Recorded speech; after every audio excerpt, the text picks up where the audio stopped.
Hello, Phil here from Wings of Pegasus and welcome to another analysis video. If you enjoy this video, please give it a thumbs up and subscribe.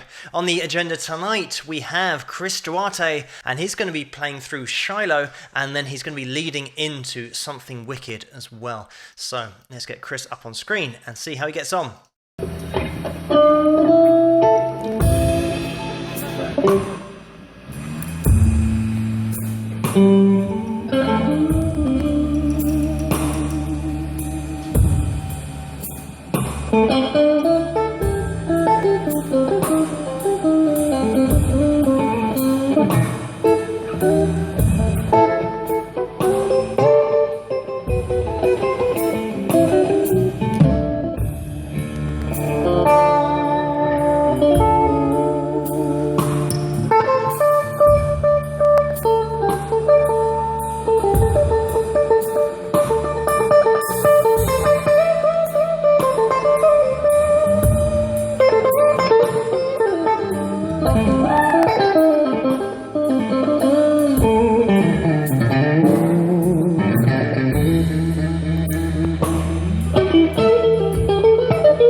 Okay, I'm going to jump in here because we've had that dynamic change into this dirtier tone, but just tell me another player that plays like Chris.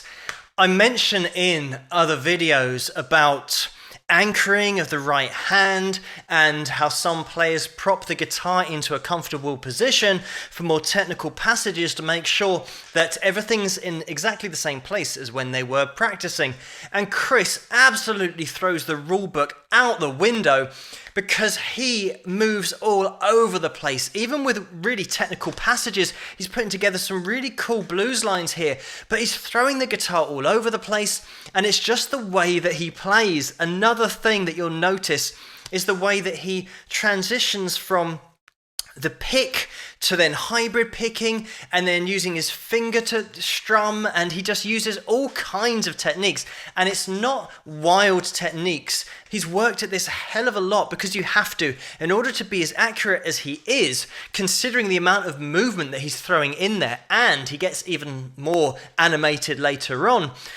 But the control that he's got, obviously vibrato, but the lines that he throws together, it almost seems to me like he is in the zone and there's almost like a channel running through him, and ever so slightly he'll get into that channel, and like where he was playing and he just went yeah, because he's got this channel that he taps into, and when he's on it he knows. It's amazing to watch. It's the kind of guy that I can watch all night because of how much he's into it, and you can see that he's searching for himself in his playing, and that's why it's so unique, because there is nobody else that plays guitar like this. And we've got a lot of whammy bar work here as well, so we might be going a little bit out of tune, but it's solid so far.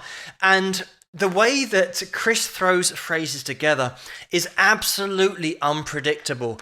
Only when he gets into the standard blues pentatonic runs do you start to get an idea of where he is, where he's going, and then as soon as you think you know where he's going, he just totally does a U-turn on you. But let's get back into it.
I'm just going to jump in here because there is no one out there, if you're watching this video, who knows what Chris is going to do next. And this is the reason that it's hard to stop, because he just does whatever he feels like doing at that exact millisecond. It is that stream of consciousness. Wherever his brain wants to go, that's what's going to happen. And at the beginning, when I started the video again for the second time, and we went to silence, he had a dive bomb, And then he just started scraping on the first fret of that low E string. Who can predict that? And then we're coming back into it. Great work here with blues scale, pentatonic scale, minor pentatonics, and technique. There is so much technique in here that don't just throw this away as some madcap performance, because it absolutely isn't. Chris has got top technique in there, and if you've seen any interviews with Chris, you'll know that he is absolutely switched on, and he's just pursuing his own sound. That's all he's interested in. And it's so rare to get an artist that is this focused on themselves and only worrying about their own playing, their own phrasing, and not trying to copy anybody. He does admit that you have got to have elements of your playing in there that are recognizable, such as the blues scale, like I mentioned, minor pentatonics. He's got that in there. But then when he wants to go somewhere else, there's no compromise. He's going to go there. And that's why it's interesting musically, but also as an entertainment spectacle to look at him. He's just throwing that guitar all over the place. But the reason that he can do it is because he's practiced like this his whole life, to play the way that he plays. Another thing that's really subtle is the way that Chris is totally switched on as to the dynamic sound of his guitar. We've already heard from the beginning a really clean sound, now building up, like I always say, making a journey out of the track. So we're now climbing up the mountain, getting to that crescendo, getting to that really high place, which is where you always want to end up. But having the appreciation of that and then being able to execute that, it's two different things sometimes, and Chris absolutely is able to manipulate his sound and his playing in order to get that interesting journey the whole time. It's such a refreshing change to watching a guitarist who you already know where he's going to go and what he's going to play. Because Chris just takes you on a journey and you are along for the ride. There's no way that you know where you're going to go, where you're going to end up. But that's the point. And the thing about Chris as to why he's so unique and why he's just in his own lane is because he's only ever pursued his own sound. And a lot of bands nowadays especially have to play covers of other people's tracks in order to get people to even look at them in the first place. I certainly know that, being an independent artist myself. But Chris, really breaking through in the 90s with his own sound, he's only ever tried to be himself. And there are so few artists that you can say that about. And that's why when you look at a guy like this, 10 or 15 years after the fact, and you might see him for the first time and you think, wow, how is he doing this? How is he so expressive? It's because that's the only thing he's been concentrating on, is how to get his own voice through his instrument in order to connect with people. And it's great that he's such a nice guy and such a cool guy when he's interviewed. I've heard him say himself that sometimes he isn't exactly on the page that he wants to be with himself, but when he is on it, he knows he's on it, and that's what you get from these live performances. Unfortunately, I'm not going to have time to watch this whole video because it's over 13 minutes in length, but the link's going to be in the description below as always, so you guys can check out the whole thing if you want to. But thank you so much for suggesting this video for me to take a look at, and keep the suggestions coming in the comments below. Let me know what you guys think, and if you like this video, please give it a thumbs up and subscribe, and I'll see you guys at the next one.